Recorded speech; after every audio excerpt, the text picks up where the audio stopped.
അറഫ സംഗമത്തിനായുള്ള കാത്തിരിപ്പിലാണ് തീർത്ഥാടക ലക്ഷങ്ങൾ. നാളെ ഉച്ചയ്ക്ക് മുൻപായി മുഴുവൻ ഹാജിമാരും അറഫയിലെത്തണം.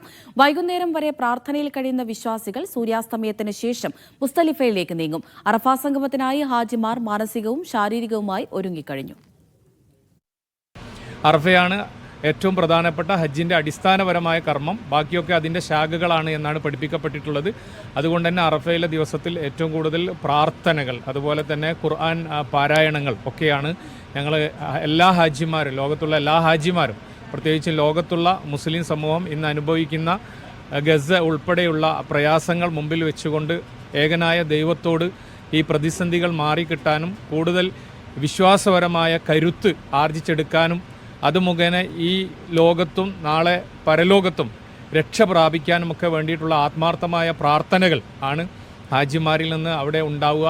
അതിനാണ് അവർക്ക് നിർദ്ദേശങ്ങൾ കൊടുത്തരും. അതിനൊക്കെ വേണ്ടി അവർ തയ്യാറായിരിക്കുന്ന ഒരു സന്ദർഭം കൂടിയാണിത്. അപ്പോൾ ഞങ്ങളെ സംബന്ധിച്ചിടത്തോളം ഈ മിനയിലെ ടെൻറ്റ് തന്നതുപോലെ തന്നെ അറഫയിലും പ്രത്യേകമായ ഏരിയകൾ ഓരോ രാജ്യത്തിൻ്റെയും ഹാജിമാർക്കുണ്ടാകും. അവിടേക്കാണ് ഞങ്ങളെ കൊണ്ടുപോവുക. അതുകൊണ്ട് ആ ടെൻറ്റിൽ തന്നെ ഇരുന്നു കൊണ്ട് നിങ്ങളുടെ ആരാധനകൾ, നിങ്ങളുടെ നമസ്കാരങ്ങൾ, അതുപോലെ തന്നെ നെമിറയിൽ നടക്കുന്ന ലോകത്തോടുള്ള ആ ഹജ്ജ് പ്രഭാഷണത്തിൻ്റെ ശേഷം ഞങ്ങളുടേതായ ഭാഷയിൽ മലയാളത്തിൽ തന്നെ ഒരു ഹജ്ജ് പ്രഭാഷണം നിർവഹിക്കുകയും അതിനുശേഷം സംഘടിതമായ ഒരു പ്രാർത്ഥന ഞങ്ങൾ നിർവഹിക്കും. അതിനുശേഷമുള്ള ഉച്ചയ്ക്ക് ശേഷമുള്ള സമയം ഓരോരുത്തർക്കും വ്യക്തിപരമായിട്ട് പ്രാർത്ഥിക്കാനുള്ള സമയമായിരിക്കും. അങ്ങനെ സൂര്യാസ്തമയം വരേക്കും മുഹമ്മദ് നബി സല്ലല്ലാഹു അലൈഹി വസല്ലം പ്രാർത്ഥിച്ച ആ ഒരു പ്രവാചക ചര്യയെ പിൻപറ്റിക്കൊണ്ട് ഞങ്ങൾ അവിടുന്ന് പ്രാർത്ഥനകളിൽ മുഴുകുകയാണ് ചെയ്യുക. സർവശക്തനായ നാഥൻ ഞങ്ങളുടെ കൂടെയുണ്ട്. അവൻ്റെ വിളിക്കുത്തരം നൽകിയിട്ടാണല്ലോ ഞങ്ങൾ ഇങ്ങോട്ട് വന്നിട്ടുള്ളത്. ലബ്ബൈക്ക് അല്ലാഹുമ്മ ലബ്ബൈക്ക്, ആ ഉച്ചസ്ഥലം അത് വീണ്ടും വീണ്ടും ഉദ്ഘോഷിച്ചുകൊണ്ടാണ് ഞങ്ങൾ നടക്കുന്നത്.